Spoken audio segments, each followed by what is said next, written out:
Dr. Anthony Fauci is at least partially blaming Fox News host Tucker Carlson's comments about him for the threats that he and his family have been receiving. And this is another really great opportunity to revisit the concept of stochastic terrorism, which sadly, shockingly, is quite prevalent during the Trump administration. Now, you might recall that we learned a few weeks, months ago about threats against Dr. Anthony Fauci, which is crazy. Usually we listen to doctors during pandemics. In the United States, they need security. And the threats have in fact gotten so bad that even Dr. Fauci's family, including his daughters, are needing security now. I talked about that last week or the week before. Well, Tucker Carlson has been saying anti-Fauci things for some time, saying that Dr. Fauci is, quote, an oily politician on an ego trip. Tucker claimed masks don't do anything. Tucker's against shutdowns. Tucker has claimed he should be a trucker rather than a Fox News host. I think we'd get actually a lot more value given the importance of trucking rather than him seeding the country with bad information. He could be participating in delivering key supplies. But no, I meant Tucker, not trucker. Claiming Dr. Fauci has been, quote, enjoying himself during the pandemic, and on and on and on. Carlson also claimed that the policies Dr. Fauci was recommending were national suicide. It's a very long list. Dr. Fauci was asked about it. He was interviewed by the Washington Post recently. And Dr. Fauci said, quote, I'm not concerned about what Carlson says. I think you could say that when he does that, meaning talk about Fauci, it triggers some of the crazies in society to start threatening me, actually threatening, which actually happens. Who would have thought when I was in medical school doing things to save people's lives, I'd have to be going around with a security detail? That's really ridiculous. Yeah, it does trigger people when Tucker Carlson makes Dr. Anthony Fauci the target of his attacks. And the relevant term is one I've used before. It's stochastic terrorism. People often ask, how do you spell it? That's STOCH, stochastic terrorism.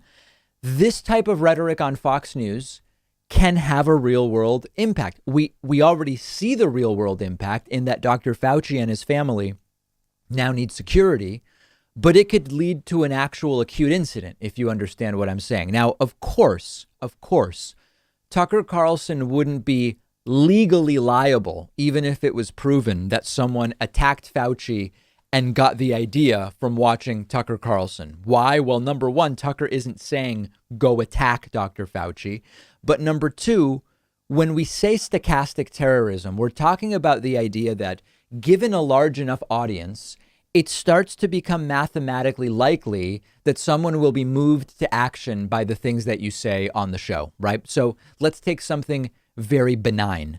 If I on the show every day say it's really important that people vote this election, no matter what. If my audience is 10 people, it's not super likely someone is going to go and vote who otherwise wouldn't have because of me. If my audience is 100 people, it starts to become more likely I will have influenced someone to go and to vote who otherwise wouldn't. My audience is 100,000. It's now mathematically very likely that by suggesting people vote, I will have influenced someone. So let's apply it to these situations. Imagine that there's a really small chance that Tucker would be able to get an individual viewer in his audience to go and try to kill Dr. Fauci. Imagine that the possibility of that is 0.00001% or something like that. If Tucker's audience is 10 people, it's extremely unlikely with such a small percentage that anybody is going to hear Tucker and go and attack Dr. Fauci. When the audience is 100 or 1,000 or a million, millions of views on YouTube, it's still not going to be many people, but the probability that one person goes and tries to harm Dr. Fauci based on what they heard on Tucker Carlson's show starts to become greater than one. It's likely to actually affect at least one person. And as you can see, once the audience is big enough, the irresponsible suggestion that I could make or that Tucker Carlson could make or whatever starts to be likely to have a real world impact. We saw it with Glenn Beck and the Tides Foundation years ago, where Glenn Beck was ranting and raving. I think at the time he was on Fox News about the Tides Foundation. And a guy, an armed guy, was actually pulled over. I believe it was on the California highway, on his way to attack or bomb or do something to the Tides Foundation. Now, of course, Glenn Beck was not legally liable, but the guy said, I got the idea that the Tides Foundation needs to be dealt with from Glenn Beck. Is it easy to say, well, that's clearly somebody who's mentally disturbed? Normal people wouldn't do that. Sure. But the point is, this stuff really matters. And for everybody who says merely free speech and freedom of the press and all of that, yeah, that's right. No one's denying Tucker has the right to say things about Dr. Fauci, the same way that I have the right to say people should go and vote. What I'm saying is you have to use your speech responsibly, and you have to understand that when you start throwing violent attention on a doctor trying to deal with the pandemic, you place a target on that individual. You're throwing gasoline on the fire, quite simply. And it's not about limiting speech. That's not at all what this is about. It's about recognizing that we have to use our platforms responsibly. And of course, it's not just Tucker, right? I mean, if the country were more educated, if the country less easily fell for anti-science nonsense, Tucker would be yelling into an empty well. But unfortunately, the American right is a particularly receptive audience for anti-science nonsense.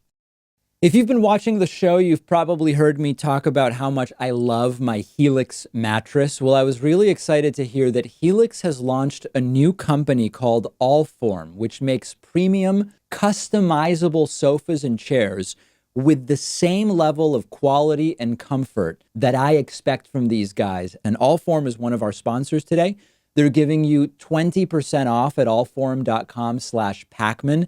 They actually sent me a couch, which I put in my living room at home. It's now my favorite piece of furniture in the house. It took me just minutes to set it up. It's solidly built. It's huge. It's roomy.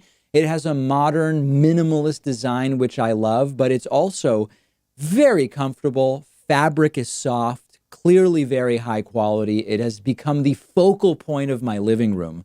Their prices are very reasonable. And when you get a new sofa or chair, you get 100 days to decide if you want to keep it. And the best part is everything comes with a lifetime warranty. Stop buying poorly made furniture. Go to customize your own Allform sofa or chair right now and get 20% off your entire order when you get there by going to allform.com/Pakman.